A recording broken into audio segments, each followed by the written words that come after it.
The Plaza de Toros at Tijuana lies quietly in the afternoon sun.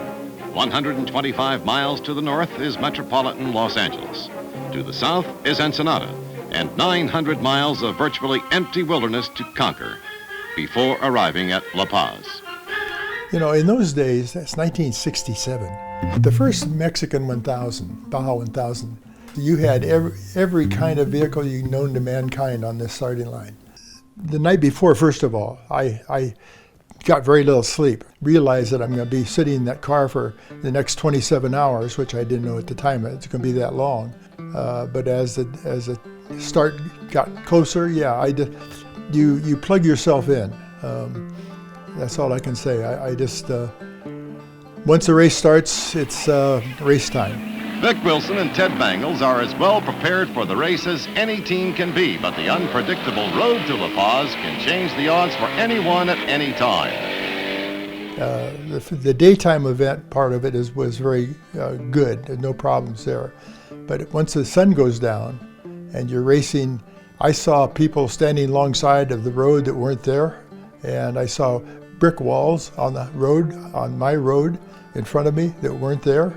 And it was a grueling event, and I ran out of brake fluid. I remember once, and Ted Mangels said, "Hey, well, here, we can use water." And I've never used water in a brake system, but we did, and it worked.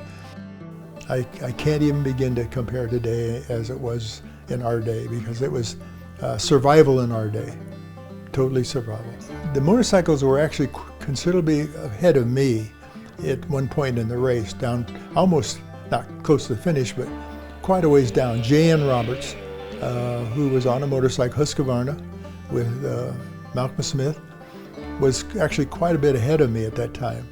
And he got lost down there. I found him on the trail later, and he said, "Where's the course?" He had no idea where the course was. And so fortunately, again, Mike Manx was faster than his motorcycle at that point. And but other than that, I really honestly, my gut feeling is the motorcycles would have won the first Baja 1000 if he hadn't gotten lost. Because he went all the way over to the Sea of Cortez, looking at a light over there. It was actually the moon, but other than that, he was so punchy. But yeah, we were ahead. We were so far ahead at a checkpoint before we got to La Paz that there was nobody there. And we had to sit there and wait for the people to get there to check us through the checkpoint. Other than that, we would be disqualified. So yeah, we were far enough ahead that the people that were expecting when we would get there weren't there. So that's all I can tell you. Sunup at the finish line in La Paz. Alert officials have waited all night. Everything is ready. Ed Pearlman, president of Norra, paces up and down, mentally urging the drivers toward the finish line. But there is only an empty road and an empty sky, except for one lonely buzzard looking for his breakfast.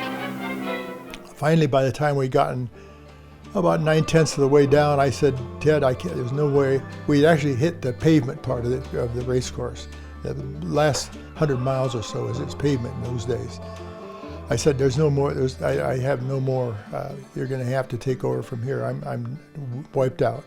So he jumped in the car at the driver's seat at that point and finished the event and took it into La Paz from there. At the finish line, the crowd grows larger by the hour. Where are the racers? There's nothing anyone can do but wait.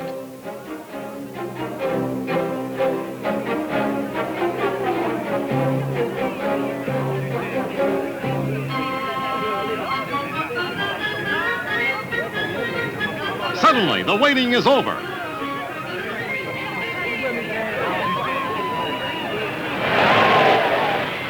It's Vic Wilson and Ted Mangels, and they've been on the road 27 hours and 38 minutes, and that is a new record by almost 3.5 hours.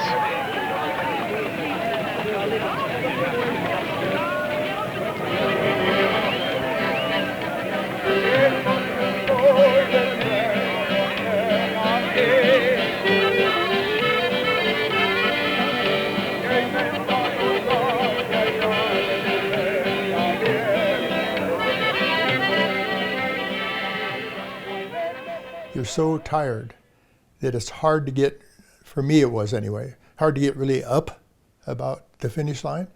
And I guess the only reason you know it's the finish line is there's a lot of people standing around, and there's Spanish people down there playing guitars and trumpets and all that kind of stuff. Ted Mangels was actually driving at that exact time when we crossed the finish line, because again I was totally wiped out. And other than that, it was, you know, in those days, that's 1967, and the Baja 1000 was not campaigned like it is today. It was a pretty low-key event. However, it was enjoyable. The town was ready for us. It was a great event. The only problem I was thinking about is how do I get my car back to the United States, because I wasn't about to drive it back.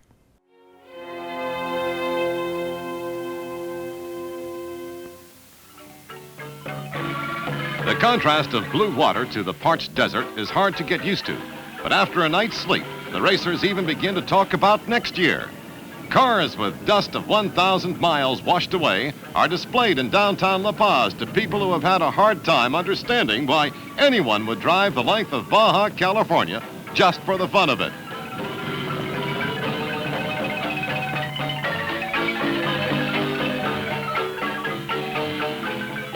Some of them are bent and battered, but they are all ready for the long trip home.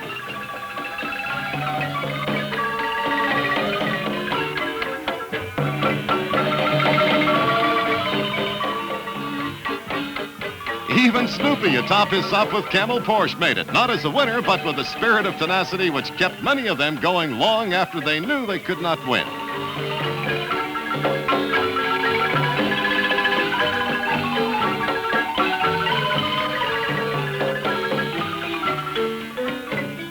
It is time now to talk and relive some of the adventures of the road, to quench the thirst and sample the food of another country, to sit under palm trees that grow down to the sea.